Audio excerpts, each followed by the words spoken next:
And welcome everybody back again to this end of month edition of Tuesday Notary Titans. My name is Bill Soroka. We're going to go ahead and just jump in and get started. You know how this works. It's TNT is like an old-fashioned call-in radio show, except we're here live on video. Use the raise hand feature to ask your questions. And when we call on you, please tell us the state that you are commissioned in. Give us a little bit of context on your question and jump right into the question. And then please just mute yourself out and receive the answers. If Laura or myself need some additional information, we're going to ask you some additional questions to get the clarity we need to help you out the most. All right, Laura, are you ready? I'm ready. Let's roll. I see some hands up. Apollonia, she's on it today. How's it going? Great to see you. Hello, good afternoon. Hi, Bill. Hi, Laura. Thanks so much for taking my question. I am in Illinois. My question is, I have a signer who wanted to sign Mr. that prefix in front of his name on the signature line of the loan closing document. And I asked him, I wasn't sure if it was a Mr., but then I said, I'm sorry, is that Mr.? He said, yes, that's how I sign my name. And even on his driver's license, it actually said Mr. John Doe. What are your thoughts on, I did ask him if he could not include Mr. in the signature because of the signature line did not say Mr. But what are your thoughts on signers signing with Mr. or Mrs. or Miss? Great question, Laura. What do you say? Well, a couple things. One is we cannot tell them how to sign their name. That's the unauthorized practice of law. What we can do is communicate, pass on information from title, if it's a loan signing type document or a lender, about the expectation of the signature. That's at the signature line. What you put in your certificate, however, is based on what notary laws tell you you can or cannot do. In California, we could not do that. And I would say in any state, you would not do that, except his driver's license actually included that title with his name. And it was part of how his identification is. So if he insisted, I want to have it in there, you're legally able to do so, because in Illinois, you're allowed to have even, it's not representative capacity. In this case, he's just saying, I'm a Mr. I don't like to have it in, and of course I can't. Doesn't matter for me in California. I can't have anything else that further describes them beyond an individual. But you could. Was that helpful, Apollonia?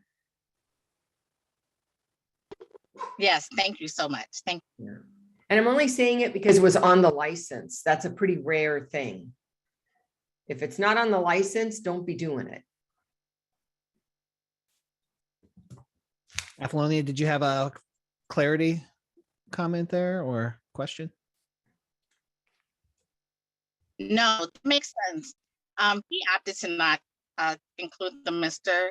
So just for clarification, on the printed name on the license was just John Doe, but on the signature line of the license, it said Mr. John Doe. Then I would not include Mr. Oh, okay. Gotcha. Okay. Gotcha. Okay. Perfect. Thank you so much for clarifying that. Yes. Mm-hmm. Okay. All right. Excellent. Shane Saylor, thanks for being here. I see that you're from Virginia. How can we help today? Shane Saylor, probably looking for your mute button on your phone, right? Give you a second here. If not, we're going to move over to. Can you hear me now? Yep, sure can. Hi, Shane. Hi. I was wondering, what is the best way to advertise your business in a saturated market? Interesting question. I guess I have some clarifying questions, if that's all right, Shane. What business exactly are you talking about? Well, I have my notary commission as a general notary notary, but I live in Fairfax, and apparently it's a very saturated market, and I'm trying to just get some experience as a notary public, and it just seems like it's a very saturated market. All right. thank you for clarifying. So, and I'm just going to further elaborate because I just want to make sure that we help you the most. So you're asking, how can I get more customers that are of the general public that need different kinds of documents notarized, maybe like titles, last wills and testaments, living trusts, Yes, everything except for loan documents. Is that, am I understanding correct. correctly? Okay. Yes, everything but loan docs. Beautiful. Okay. So I think you've come to the right place. There's because we've got Laura, of course, which is an expert on this, and we get a chance to talk about this a lot in NBB. And there's been a lot of talk about this lately because loan signings have slowed down, right, with the rising interest rates. The first thing I'm going to do, Laura, I'm going to pass this over to you for a little bit. Maybe we can have play some volleyball with this because this is a great Yeah. topic to elaborate on. But the first thing I'm going to invite Shane to do, and anybody else who has that word saturated in your mind, is to release that right away, because saturation is in some circles and with some levels of service, it can be true, or at least perceived to be true. But the reality is that when you offer exceptional service and when you do things in a different way, saturation does not necessarily exist. And then one of the quotes I love to use on this is from Paula Abdul. There is no traffic in the extra mile. So if you are doing everything that everybody else is doing in the same way, which can be in our industry, kind of the common normal way of doing things, then yeah, traffic's heavy. Like Friday afternoon in Los Angeles traffic, right? It's super congested. But if you rise above and you do things a little bit differently, if you go the extra mile on a few key steps that Laura and I can share with you right now, there is no traffic, there is no congestion, and that word doesn't exist anymore. So with that said, Laura, what do you have to say about getting more general notary or specialty notary work clients? So I'd start with, thank you for talking about that word saturation, because it only exists if you perceive it to. For me, I don't believe it exists. I believe that there can be a lot of people trying to provide the same service in an area. However, there are ways for you to be identified, by a potential customer over other choices. And of course, one thing is we talk about bringing value to the appointment. That means knowing how to do more than just fill out a certificate and sign and stamp it. And so I would start with becoming more knowledgeable about the areas you would like to get more work in. So if you're interested in hospitals, have you found out what the requirements are, what the barriers to access are? Have you found out what kind of documents are likely to be asked so you're knowledgeable about potential roadblocks with those documents? These are the kinds of things you would want to know before targeting or trying to get that kind of business, because when you speak with a customer, you would know what questions to ask proactively to make sure the signing is successful the first time. And I would say the same thing about estate planning or about jail service or about adoption service or about apostille work, is that, do you have any specialty knowledge about that area that would make you a better choice? That's one. The other thing is when we talk about digital presence, and a lot of times we rely on that. It's true that's, people Google, ask Siri, find me a notary who goes to hospitals, find me a notary who does trust work. Your digital presence needs to be strong in having the kinds of keywords that tell them how to do that. Right. And you might even have, if you have a website, you might have more than the word estate planning or trust. You might actually have a couple sentences that describes what you do with them, so they know that you know what's involved. So I think these little things start to set you apart. And when I get feedback, I always ask, how did you find me? And they say, oh yeah, I Googled it. Okay, so did I come up in the 3-pack? Oh yeah, I did. Or even if I didn't, I was below that. There were other notaries there. What made you choose me? Sometimes it's, I went to your website, I liked what I saw your picture, you didn't look like an axe murderer, it's okay to bring you to my mom's house. Or sometimes they would say, you were open, because I'm open on Sunday all day, and pretty much all the notaries in my area are not. So I was available where anybody else wasn't available. Sometimes it was my Yelp reviews, and they said, yeah, I saw a bunch, but I liked your reviews, and that's why I came to you. So understanding how people find you, and then why they chose you, because they probably had other choices besides you. These are important attributes in getting that work and basically pulling it in, having it be attracted to you rather than to just any old person who comes along. Bill, do you want to add on to that? Yes, I sure do. Thank you, Laura. I knew you'd hit a home run with that. I just want to elaborate on two things. And the first one is the digital presence. You know, for many notaries coming into this, just having a website was a huge hurdle in step, and it was awesome that you took it on. And then, but that's like building a house that doesn't have an address, or it's not linked to GPS, or so people just have to stumble upon you if you don't optimize that. That's the importance of the search engine optimization. But optimization doesn't just stop with the website and with your Google business profile. Those are huge and very helpful. But there's other things that you can do in our notary world to enhance your presence. And that's to optimize your directory listings as well. Yeah. I always say start with LinkedIn and work your way through all the rest. Because on LinkedIn, you can build this magnificent profile that has tons of words, the types of keywords that will attract your ideal customers. And then you can take a snapshot of that LinkedIn profile, and you can add it to your 123 notary. You can add it to your notary rotary profile. All of those directories, even if it's the free listing, you can enhance and optimize that. So it increases the chance that customers who need what you offer can find you in those listings. And those 4 or 5 directories that we talk about all the time, 123, Notary Cafe, Notary Rotary, signing agent, all of those have authority when it comes to search engines. So they show up in search listings depending on the keywords that prospects are shopping for. The other thing that I think is really powerful in this is having a referral network.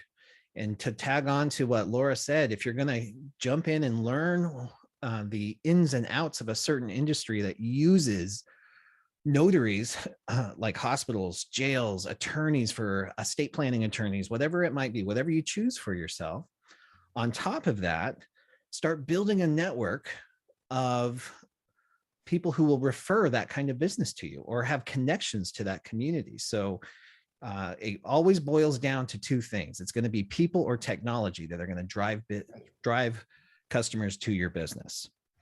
And then finally, though, and I think this is a big important thing that sometimes gets overlooked. We get the phones ringing and dinging, but then what happens? The way, or even whether or not you answer your phone, makes a huge difference. And in addition to that, how you take the control of the call, how you establish yourself as an expert by asking the probing questions, framing things in such a way, and then closing the deal, guys. Those service calls, that's the lifeline of your business. You've got to be able to set the appointment. So those questions that you do, your ability to frame your value, stack your value, Right, and then close the deal, it makes a huge difference. Your phone can ring all day long, but if you answer the phone, hello, you're going to be out of business in no time. People are looking for a professional. Laura, anything else that you would say on that? I just want to mention also that your fellow notaries, if you're building a network with your own notary community, so that if they have a job they can't handle, they feel like they have somebody they can pass that on to and take care of their customer. And the same thing, like-minded, same thing for you. If you have trusted notaries in your area that you could share the load with, because sometimes I just can't be available for everything. So I think that's important. I think it's also important to have a buddy notary or a network of notaries to also help discuss difficult assignments, to talk about how best to handle certain things, to talk about, where are you advertising? What are you doing? Here's what I'm doing. So there's a lot of value between yourself and your fellow notaries when you look at each other as colleagues, and rather than competitors. Totally agree. Love that, Laura. Shane, was that at all helpful? Yes, it was. Thank you very much, both of you. You're so welcome. And I also, as you were asking that question too, and Laura, as you were answering, you know, when we're just starting out here, it's like we're sometimes like waiting for practice calls to come in, something to just to be able to practice this stuff. You can recreate that on your own. You don't have to wait for a customer to call, right?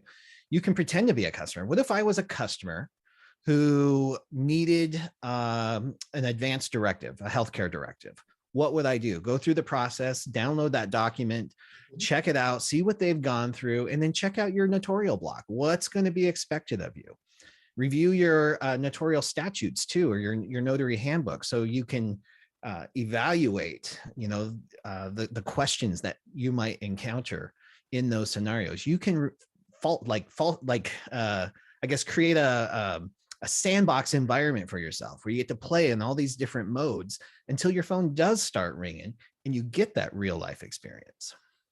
Another way to get some real life experience, if that's what you're particularly after, is look for volunteer opportunities.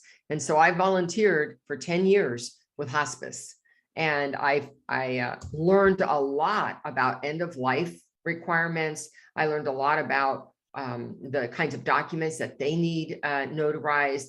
I learned a lot about signature accommodation, which might be a signature by proxy or signature by mark, stuff that we don't do every day. So I really had an opportunity to not only help people, but get the experience as well. And so that would be another way.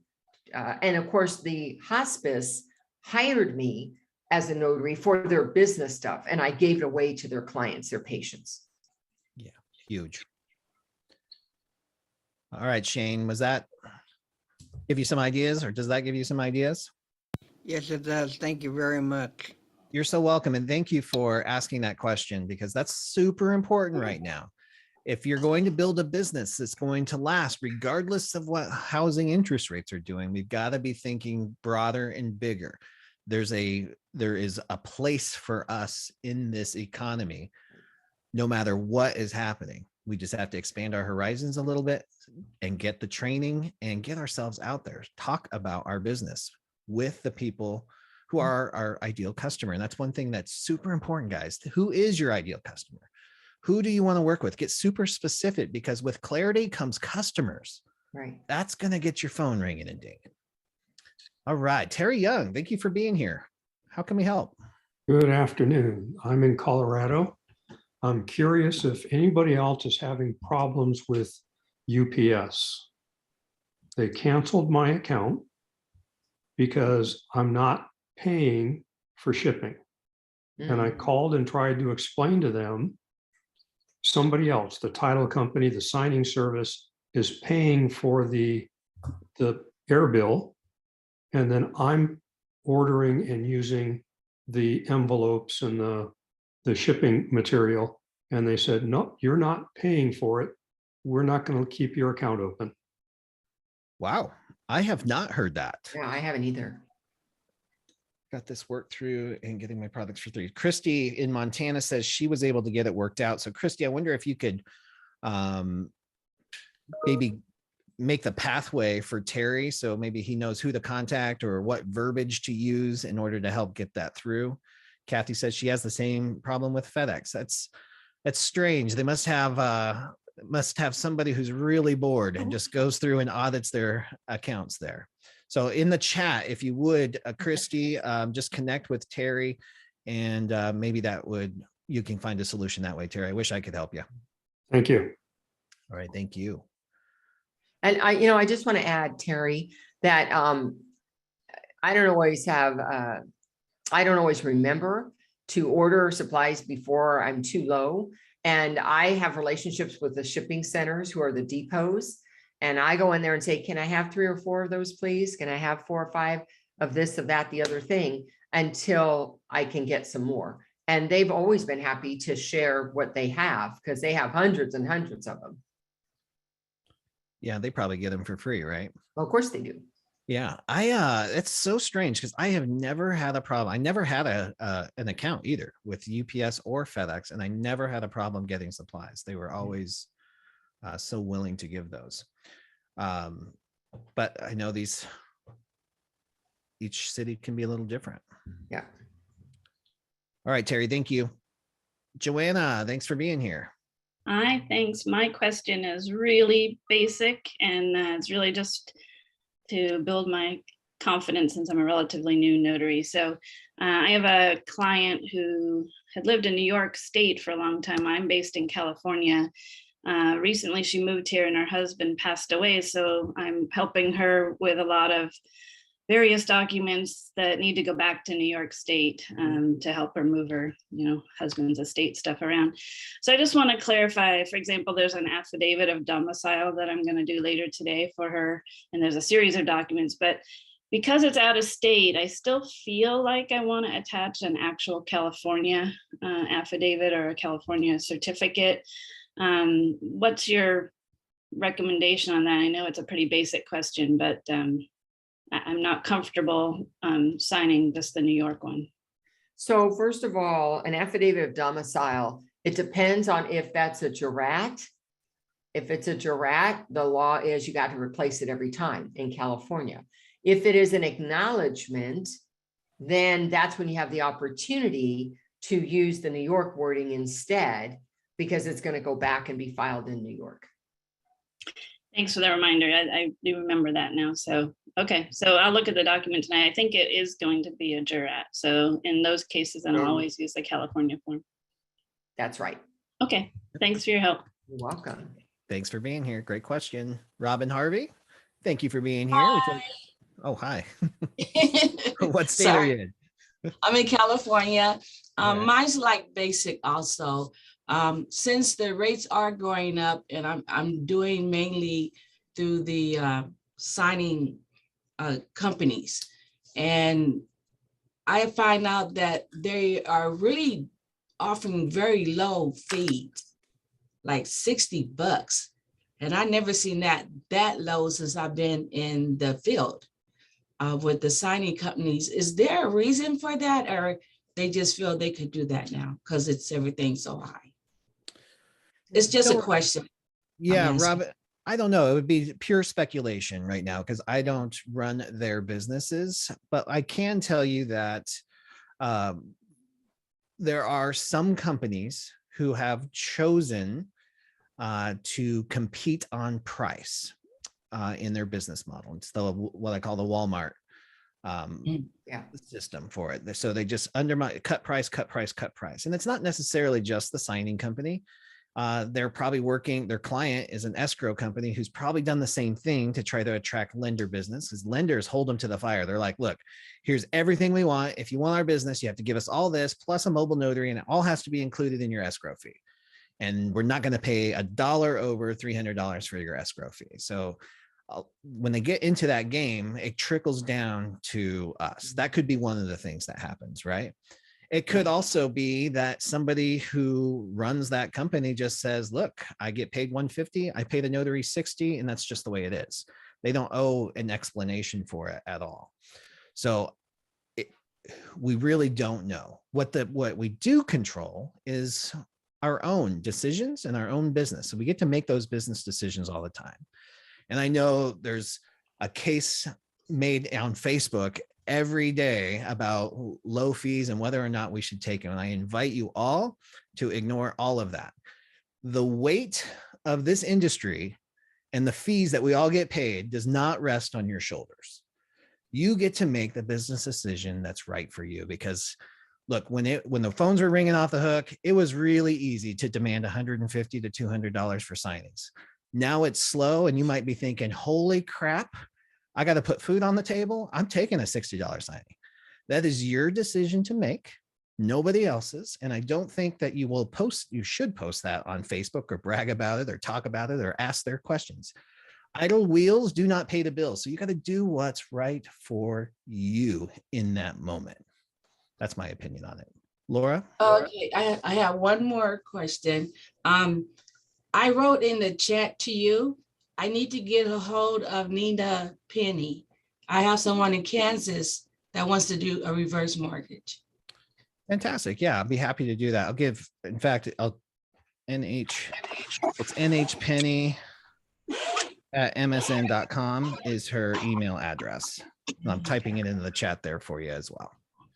Okay. Thank you so Oh, much, for that, NH. Robin. Okay. Laura, did you want to elaborate any more on fees or any Well, ideas on first of that? all, I do agree with what you're saying. And I think that, it's important for us to remember that we run our own business, which means our costs are different, even though we might all be notaries, mobile notaries, NSAs.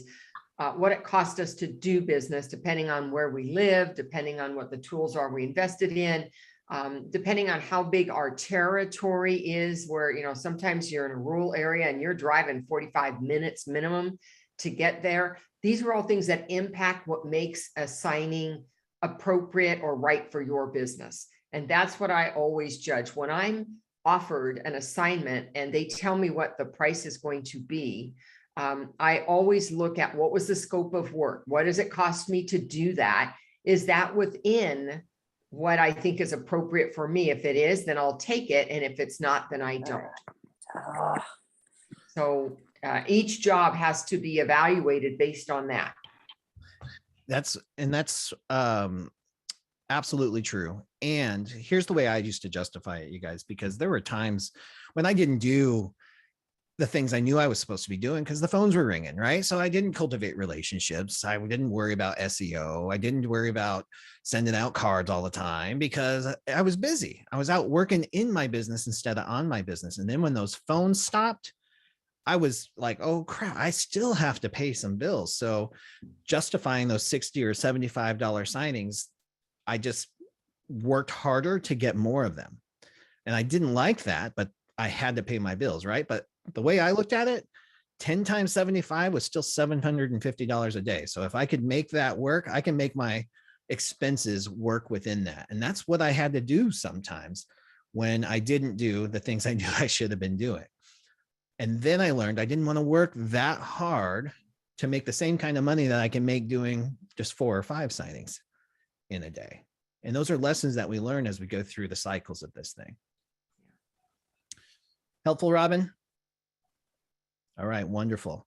All right, before we go to Phil, we're going to take a little commercial break here. Laura has an announcement for her upcoming real world training.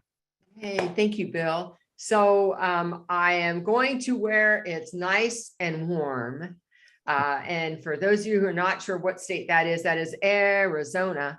So I'm coming back to Arizona. I was there last year with my real world training, and I'm bringing it back. I've made some updates to that. And if you are an Arizona notary and you would like an opportunity, because it's limited seats, once I sell out the seats, I don't add anybody, then here's your opportunity to join me. You can go to coachmelora.com/AZ. And it's going to be on this Saturday, which I think is April 30th. And that would be 9 a.m. Arizona time. Bill, are we on the same time schedule now? We are, yeah. So Yep. My time, your time, 9 a.m. time. So would love to see anybody in the group who wants to practice. I do review the laws that impact doing the job. And then what we do is we spend the other half practicing on documents, recognizing what the certificates are, how to fill them out. What if it's not right? What if that's not an act in my state? All of that kind of practice. And I think it's so much better to practice in a safe space than to practice on the public. That's just not a good idea. So if you want to join me on that, please do. Would love to see you. Awesome. Awesome. And I posted the link in the chat for you as well to make it as easy as possible. If you'd like to join us, the training takes about 2 hours. It does require that you be live on Zoom with Laura, and I'm her backup assistant helping out with technology. And it is coachmelora.com/AZ. It's also posted there in the chat for you, just a little bit above on that. And real quick, before we move on to our next questions, let's bring up Phil Shannon. Phil, how's it going? Can't hear you, bud. You, Not muted, but no sound. it looks like, I don't know, maybe your audio is not connected to us. Are you on Bluetooth?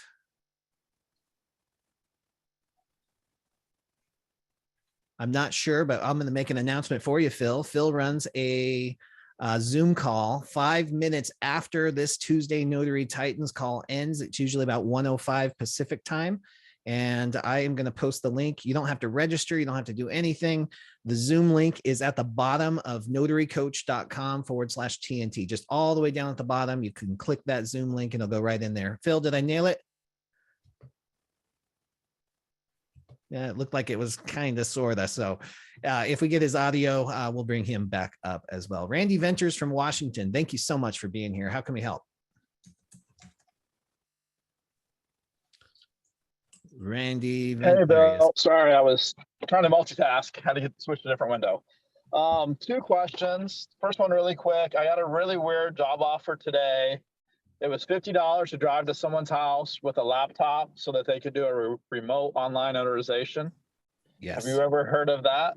Absolutely, guys. I think we're going to be seeing a lot more of these kind of technology opportunities, which falls directly into that notary umbrella we talked about, where we're credentialed professionals. There are companies and individuals out there that want to hire somebody who has a reputation for being a trusted professional, and they have the criminal background check. And these types of opportunities, because some people can't figure out the remote online notaries, the technology around it at all. So I think this is going to be a new stream of revenue that we'll see a lot more of in the future. Okay. And my second question is, I'm trying to figure out how to price myself for some other jobs. And do you or Laura offer cash discounts when people are willing to pay cash versus wanting to pay by credit card? Oh, good. Interesting question. Laura, what do you say? Well, I don't pass on the fees of credit card to begin with. So no, I don't have a cash discount because I don't pass on any of the credit card fees. I eat those myself. Okay. And for me, it never even occurred to me, but I like simple. That's why I do flat rates for everything. Sometimes I eat it in the shorts on a few things, but other times I make it up a lot, right? You know, I try to charge the same, you know, whether it's a $250 signing next door to me, or if it's a $250 signing, maybe 20 miles from me, it's the same price. And that's just worked for my business environment. I don't want to have to think too much, and I don't want to make my customers think too much. Yeah. Okay, you just answered my next question then. Thank you. All right, you got it. Thanks for being here, Andy. All right, Nancy McCown, great to see you. Welcome. What state are you in, and how can we help? Oh, you're still muted though. Have to take care of that first. Can you hear me? Now, Yeah. hi, Diana. Hi, Laura and Bill. I'm in the great state of Texas in Fort Worth. That's where Diana Hanson is, my mentor and buddy. We're getting to know each other. My question is, one, how to get more RON assignments, because I'm certified to do remote online notarizations. And 2, with gas prices and, you know, printing prices and all that, and you were talking about the signing agencies wanting to cut costs and not pay us as much right now too, because business is slow. What would you say to a signing company if instead of printing a package to leave with the signers, you know, the borrowers at a closing, when it's 231 pages for a Texas cash out, you know, you've used a ream of paper by the time you print that.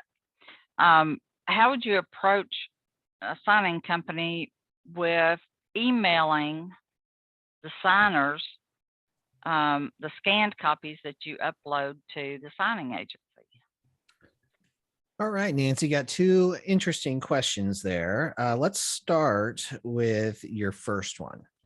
How do you get more remote online notarization customers?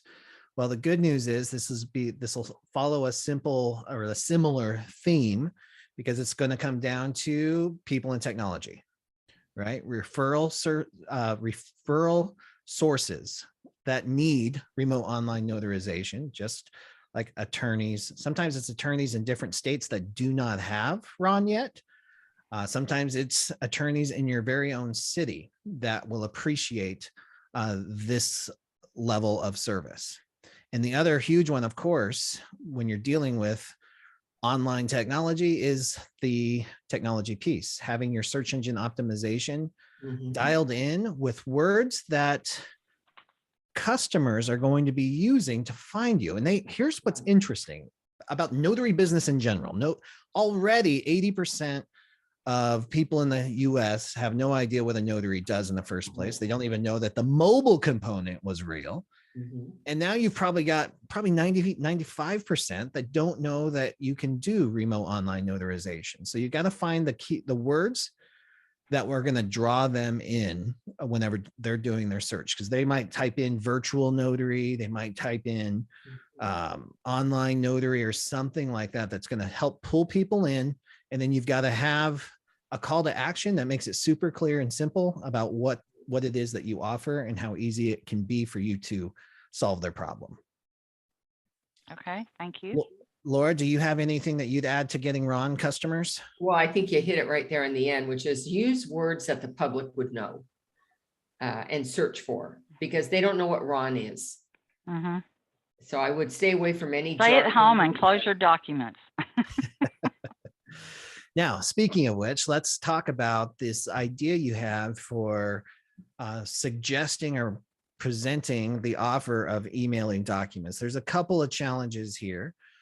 The first is, for me personally, I don't want to be responsible for sending personal information that are contained on those documents. Now, if you cross that hurdle and you have a secure way of doing that, that's like checkbox number 1, but there's going to be like probably 10 more things that need to be checked off before this becomes viable, right? In most cases, that's not the decision for you to make. In this industry, the industry standard right now is that you present 2 copies at the closing. There's a reason that some lenders want that to be done. So if you present, your timing would have to be really good. You'd have to have a really strong relationship with your client before you present that. Otherwise, it just looks like you're a notary trying to cut corners. And that's not how you want this to be presented, right? You got to find a way to do that if you're going to do it at all. Personally, I wouldn't recommend it. Laura, what do you think? Yeah, I wouldn't like it just personally, because I utilize that second set. So I rely on it for a few reasons. One is it's how I present. I let them have control of the signing set, and I have control of the other set. The other reason is when they make a mistake that's not fixable, I can switch stuff out, so I don't have mistake documents in the pile going back. The third thing is sometimes your printer can do a goof on something, but the other one looks good. And so then I can again switch out. So I find a lot of value in having that extra set. Okay, thank you. And can I add one more question to the pot? Sure. In our area, and Diana, you may not run into this, I don't know, but I don't know how many Texas cash outs you do all the time. They seem to fall on me quite a bit, which I'm a specialist at anyway from years ago. But a lot of title companies don't want to let you use their conference rooms. I finally found one that charges a small fee, and they don't care who the title company is, but some of them, like if it's Chicago Title, they want the title work in that package to be Chicago Title. First American wants First American. Yeah. You know, and so on. DOMA, Title Services, I think they're called, is state title and national title. And now they want those 2 title companies to be providing the closing documents. Okay. So does anybody else have that problem of title companies saying, well, if it's not our title work, we can't let you close in here? Yeah, Nancy, this is a common problem. This is a very Texas specific problem. I'll just say that for everybody else on the call. This is a Texas only challenge for the cash out situations. And yeah, this does happen a lot. In fact, the most successful notaries I've talked to through the years are the ones that partner with attorneys, because it can be any attorney's office or the title office or even the lender's office. So the ones that partner with the attorneys that open up their conference room either for a fee or for trade or other arrangements have work out really well. And the ones that are doing that are killing it with cash outs, because cash outs is a challenge for every notary out there. So Me. yeah. Not me. I've got it nailed. Well, you've got it nailed, but you've got a client who's changing the rules on you. Yep. So you've got to have that location, because without that location, it could really jam some things up. Laura, what have you heard? Well, again, pretty much what you already said, and just to highlight, the attorney offices, I think, are a big plus if you can make some kind of a arrangement. I don't have that requirement in California, but having an office, which I do in an attorney's office, allows me to do trusts for other attorneys. And they love the fact that I have a place to go, because they envision an attorney's office is going to be nice for their client, a nice environment, a private environment. So if you can do that, then I think you're, and especially if you're doing a lot of them, rent the space, even though you don't use it every day.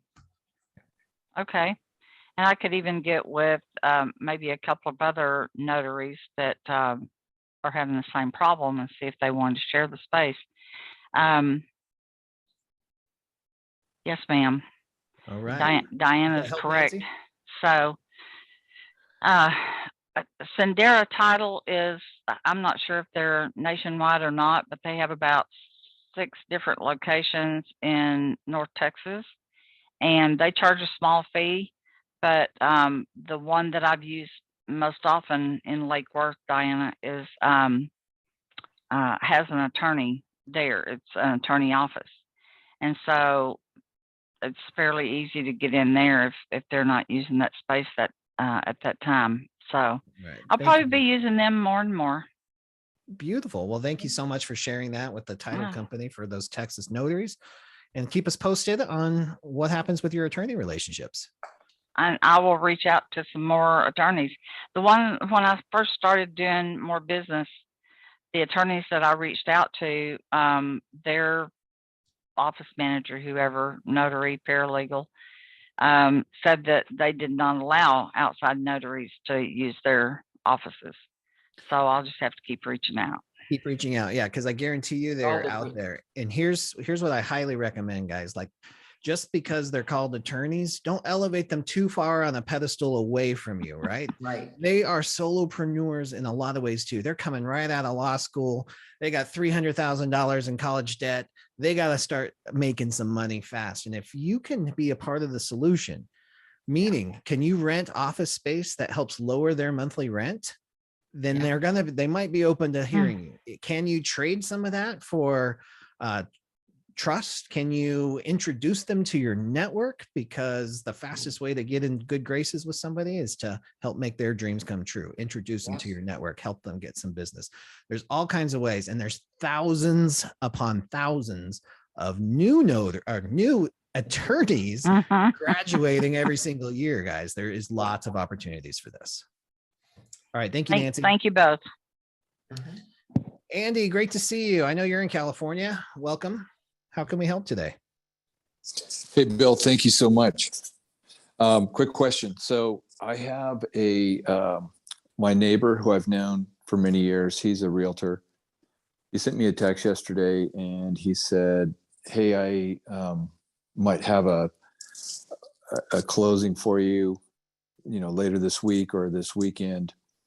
And he said, it's a 95-year-old woman who's had a stroke and she's doing a sale.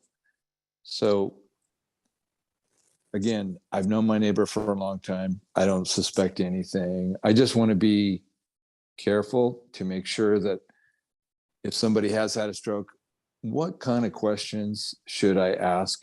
General questions, that would make you feel confident that that person is alert and, a capable signer. Yeah, great question. I love that you're even thinking about this. And we got the expert right here, Laura.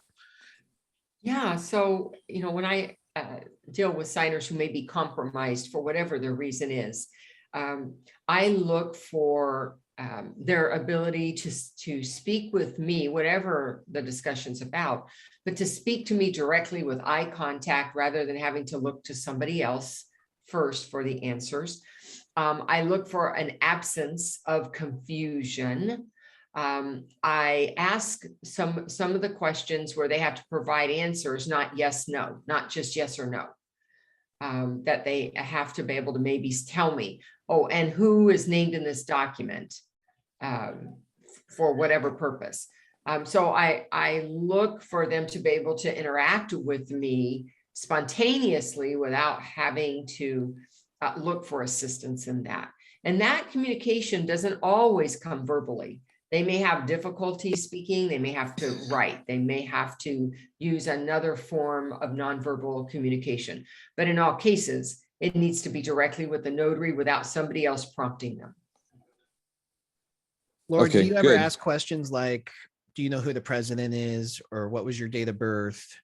No, Those I don't types of ask things? those kind of questions. I usually ask questions related to why I'm there. You have a document to be signed. Do you know what kind it is? This document is about selling your house. Is that what you're expecting? It is. As this, have you lived here long? It's all just related. So it feels like it's just a conversation. She says, oh, yeah, I've lived here forever. And she's only lived there a year. There's a problem, going on. Thank but I you. don't check, because you know what? There's people perfectly oriented who don't know who the president is right now. That's a great point. I know. Thank you Andy, so is that much. 'Cause helpful? it is, because I didn't want to ask that president question because I felt like maybe that one was, I don't know, almost insulting someone's intelligence. Yeah. Even though I know it's a valid question, but it just seems like you're taking them way down to a pretty low level. So yeah, Laura, those are some great questions. And I didn't even think about if they could write versus, speak the answer. So thank you guys so much. Welcome. All right. Awesome. Great question, Andy. Let's take a quick moment here, guys. I just want to also say that both Laura and I, plus incredible other presenters, are going to be in Montana May 19th and 20th for the Montana Notary Conference. And if you haven't been to a Montana Notary Conference, you are missing out. They do an incredible job. Lori Ham is the coordinator. She has invited, it's like a rock star list of presenters at that event to learn notarizations, to learn business management, habits, remote online notarization, wedding officiant, and notaries from every state are actually invited to that. And last time I was there in 2018, I met notaries from Washington, Idaho, the Dakotas, Wyoming, Colorado. It's secretaries of state from those states were actually there at the event. It's really kind of a who's who, and it's going to be a really good time. Matt Miller, I think you're going to be there, right? All kinds of people over there. I'm going to post the link. There's still, I think she's close to being sold out, guys. But if you feel like making the trip, or if you're in Montana, that could be a 4-hour drive too, right? But if you're there and you want to check it out, I posted the link in there. We'd love to meet you in person. All right, Christina, thank you so much for being here. You want to unmute, tell everybody what state you're in and how we can help. Hi, Bill. I'm in Florida, and I had a couple questions. So I recently, you know how we've been doing something a certain way, and we know that that's the right way, and then all of a sudden somebody says, no, that's not how you should do it. So the uniform loan application, form 1003, the newer ones that have the initial box for the joint credit. Yep. I always have my signer initial there only if it's a joint application. I did a signing the other day, and the title company rep wanted the signer to initial there even if it was an individual borrower. So that was kind of odd to me. So should it be initialed only if it's a joint application? Well, Or if you want to follow logic, yes, but guess what? Logic does not always prevail in this business. Laura, what's your opinion on it? Well, my understanding is it's only for joint credit. However, just like the old 1003, it was the same deal. You didn't need to have them sign it at all unless it was joint thing you were supposed, but they said, no, we want signatures all the time. So here's what I do. I know what to do when I'm not given direction. And if I'm given specific direction, it says, I want it this way. They're the customer. Fine. Have it that way. okay. So when they don't tell us, we should only have that borrower initial that by themselves, and then the other borrower initial the second or third page, right?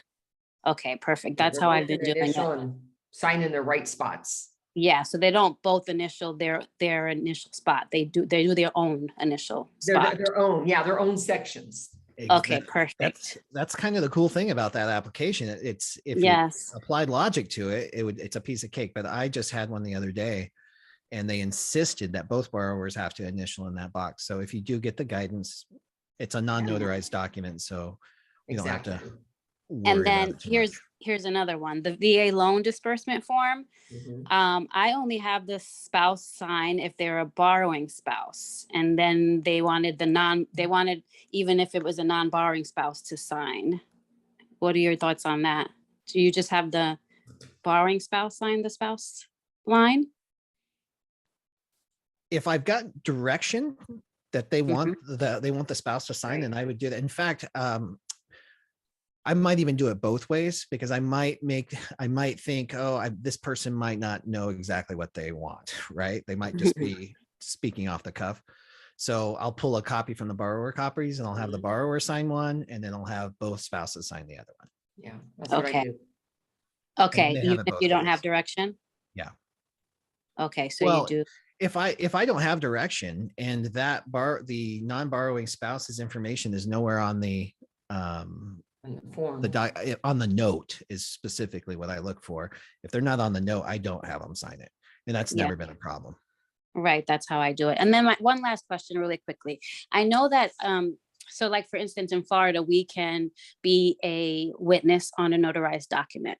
So not all states can do that. So the other day I had a closing, and the documents were being recorded in Georgia because the property was in Georgia. And I know in Georgia, the notaries cannot be a witness. So in that instance, the notarial certificate needs to be Florida compliant, but the witness requirement, should that be Georgia compliant?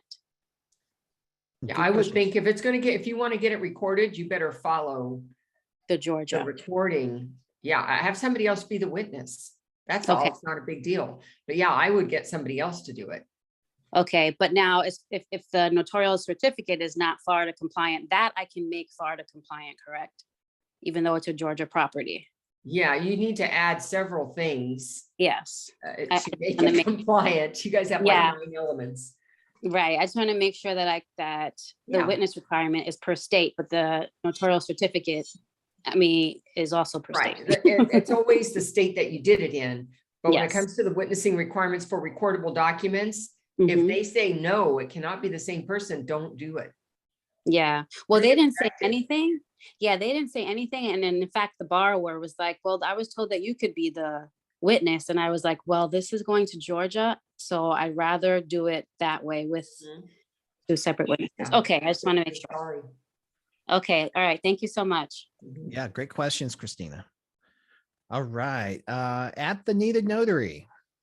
Welcome. What's your name? What state are you in? And how can we help? Yes, good afternoon. My name is Pamela Ward, and I'm in Texas. I just have questions regarding my business, of course. The first question I would like to ask is, I do have my Google page up, and I'm getting direct inquiries from businesses, surgical centers, and I am able to do the work. And initially, the conversation came about as to start a vendor partnership, because it's a fairly large hospital, and they have the surgeries quite often and they need documents notarized. And if I could be a vendor, they would have me as a preferred vendor. So I'm just looking for insight on how to get the ball rolling on that. The office manager tends to be somewhat busy, and the lady that I'm speaking with, she says, I'm trying, but I just wanted any additional insight as to how to move that needle forward. Yeah, well, first, congratulations, Pamela, on two fronts, right? You got your search engine optimization really dialed in, and it worked. And then you were able to deliver services as an expert and with the right personality. So you're clearly a good fit. And I think that's huge. So congrats. Thank you. When it comes to getting the ball rolling, I think there's a few things you can be doing to prepare. I'll need to take a picture. But also,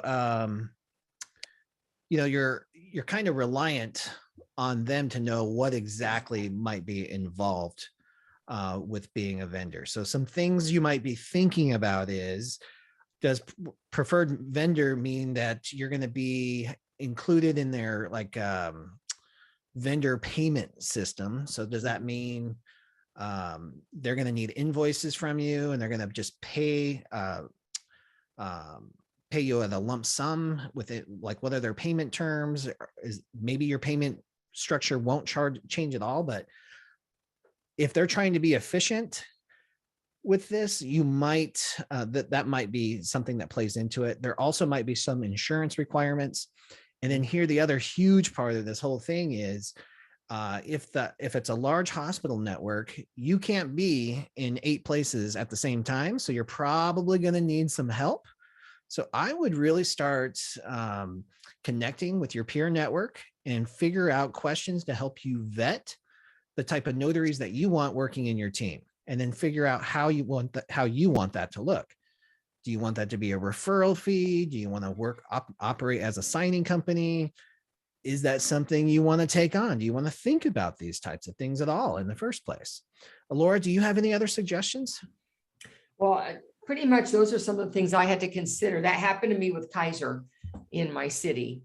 And it was that their expectation was I would bill them for services, and once a month they would pay. So, and it would take like another couple of weeks before I'd see that payment. So I could be as much as 6 weeks out from the first notarization.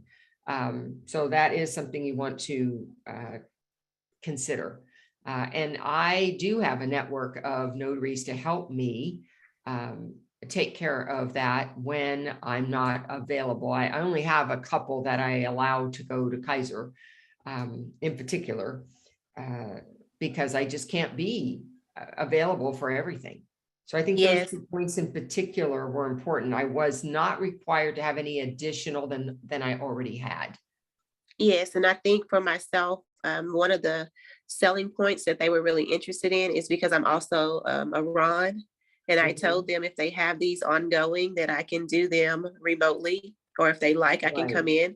But it seems as though their office was busy, so it would be a convenience for them just to say we have the documents ready and notarize them online and have them go on about their day. So they were excited about that. But if not, I could come in, and I do also have a handful of notaries that I've discussed this with. And like Bill said, I just said it would be like a referral fee. I don't think I'm quite ready to set up a signing service, but if I'm blessed to do that, I will forge on and actually do that.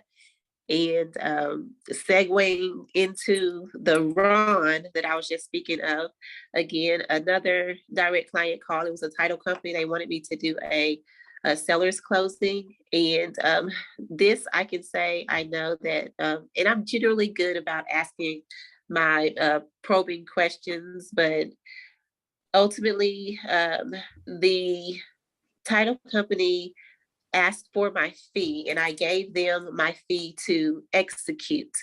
And they said, okay, we use, I think it's Qualia to send the documents. I said, okay, great, fine. So when they sent the documents, I saw the documents, and then I was confused because they were requesting scan backs. for a run, scan back should not be needed or required.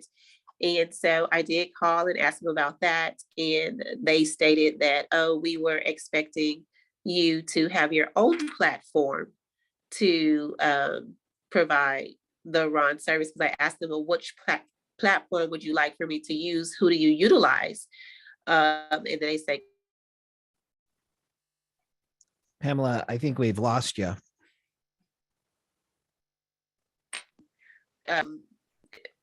So there was a little bit of miscommunication there, and to go back and try to recover the cost for what it would cost me to go on to the platform to host it, I heard Bill's voice in my head, so I didn't do that. And just told them, okay, so how do we move forward? So I just wanted to know, again, just any pointers or tips that to be able to make sure that my communication is clear. Like I said, I neglected to ask that question, because generally the title companies that I've worked with in the past, they would say who they traditionally use. So just any advice on that particular point, because I hate to and that's the first time this has ever happened to me, and I don't want it to happen again. So if I'm understanding you correctly, you are a remote online notary, but you Yes. do not use your own platform. You only use the platforms that your clients have. No, I have a platform that I can utilize, but I was thinking, because they were a title company, that they possibly had a preferred platform that they do their closings through. And they did not. You couldn't just use yours. Oh, I did. So Oh. I'm just in for future, just to not have the miscommunication, like any other probing questions that I should ask other than the one that I neglected to ask, which was the platform. Because I profusely apologize for the miscommunication, but I don't want to have that miscommunication happen again. Well, here's the thing, just in more, maybe a little more general, because I'm still not entirely clear on what happened, but that's okay. I don't have to be, because here's what I've learned. When you're in the arena and things are happening, you're going to learn these kinds of things. This is the value of being out in the business and learning. This is the power of experience. So you're going to learn those. But I've also learned that just because something happens once doesn't mean I change my entire process for one customer, right? If it makes sense and I can make it work and it's going to improve efficiency later on, maybe I'll blend it in. What for me works is if I get repeated feedback, right? If I keep using the same script on the deed of trust and people look at me like quizzical look, then I know I've got to change that, right? Like that's my feedback, and I'm going to change the system a little bit. So that would be my biggest suggestion there. Laura, anything to help us wrap up? I really don't have anything to add. Okay. Okay. Pamela, I hope that was helpful. Thank you so much for being here. We're about 4 minutes late, guys. I'm so sorry. Oh, I couldn't thank you. get to the last two. No problem, Pamela. Those are great questions, great challenges to have. Good luck in your business. And thank you everyone for growing yourself and your business on the Tuesday afternoon. We'll see you same time, same place next week. Bye-bye. Bye-bye. Bye-bye.